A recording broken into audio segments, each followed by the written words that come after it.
তোমার জীবনের গুনাহ যেটাই হোক না কেন, নেশা সংক্রান্ত, জানা সংক্রান্ত, নামাজ সংক্রান্ত, গান বাজনা অশ্লীলতা সংক্রান্ত,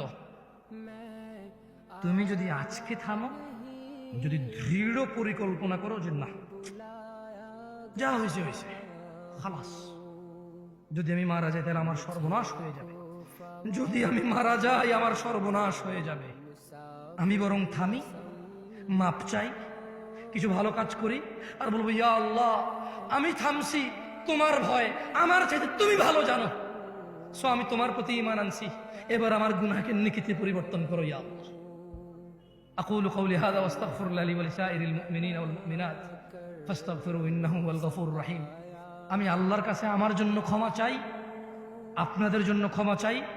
আল্লাহ তাআলা আমাকে এবং আপনাদের সবাইকে ক্ষমা করে দিন। আমার ত্রুটি তিনি মার্জনা করে দিন, আমার ত্রুটি তিনি ক্ষমা করে দিন। আমার অসংলগ্নতা, আমার আচরণের খারাপ যেই উদাহরণগুলো আছে যা আপনাদের কষ্ট দেয়, যারা আপনারা আমাকে ভালোবাসেন, ছোট ছোট ভিডিওতে যখন আমার কিছু মানে অন্যরকম আচরণ আপনাদের কাছে আছে 10 সেকেন্ড 5 সেকেন্ডের, আপনারা যারা কষ্ট পান, আমি আপনাদেরকে কষ্ট দেওয়ার জন্য আমি ক্ষমা চাই, আপনারা আমাকে মাফ করে দিয়েন।